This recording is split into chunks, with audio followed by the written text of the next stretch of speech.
வணக்கம் நண்பர்களே, விஜயபிரேக் பேசுகிறேன். 5 நிமிஷம் என்னென்னலாம் கற்றுக்க முடியும்? கற்றுக்க முடியுமான்னு தெரில, ஆனால் உணர முடியும்னு நான் சொல்கிறேன். என்ன தெரியுமா? உணர்ந்தால் நிறைய கற்றுக்கலாம். அப்புறம் யாரும் உங்களுக்கு கற்றுக் கொடுக்க வேண்டிய அவசியம் இருக்காது. ஒரு 5 நிமிஷம் இந்த பரபரப்பான ஃபாஸ்ட் பேஸ் என்விரான்மெண்ட்டில் உங்களோட அம்மாட்ட போய் உட்காந்து பாருங்க. உங்களுக்குள்ள அந்த டிஃப்ரென்ஸ் தெரியும், உண்மையான அன்புக்கும் பொய்யான அன்புக்கும். உங்கள் லவரோட உட்காந்து பாருங்கள் ஒரு 5 நிமிஷம், எதுவுமே பேசாமல் பார்த்துட்டே இருங்க ஒரு 5 மினிட்ஸ். அப்போ உங்களுக்கு தெரியும் லவ்வுக்கும் லஸ்ட்டுக்கும் உள்ள வித்தியாசம். ஃபோனை யூஸ் பண்ணாமல் ஒரு 5 நிமிஷம் இருங்க, நாம் எவ்வளோ தனிமையாக இருக்கும் நமக்கு தெரியும் இல்லை? அப்படி மாற்றிருச்சு அந்த கேட்கெட்ஸ். அடுத்தது 5 நிமிஷம் கண்ணை மூடி உட்காந்து பாருங்கள், இந்த உலகம் எவ்வளோ வேகம் நமக்கு தெரியும்.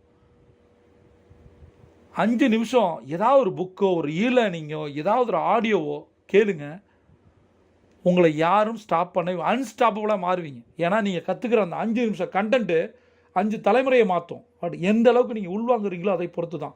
நண்பர்களே, 5 நிமிஷம் இல்லை, எத்தனை நிமிஷங்கள், எத்தனை நொடிகள், எத்தனை மணி நேரங்கள், எத்தனை நாட்கள், எத்தனை வாரங்கள், எத்தனை மாதங்கள் வாழ்க்கையை வேஸ்ட் பண்ணியிருக்கோம். இனியாவது அந்த 5 மினிட்ஸ்க்கு எவ்வளோ இம்பார்ட்டன்ஸ் இருக்குல்ல?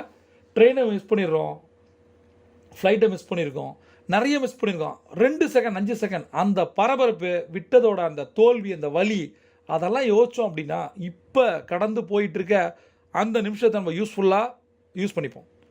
நோட்ஸ் எடுங்க, டவுட் இருந்தால் கமெண்ட்டில் கேளுங்க. பிரபஞ்சம் கொடி தர காத்திருக்கு. நீங்கள் ஒரு சாம்பியன் செய்யண்டாம்.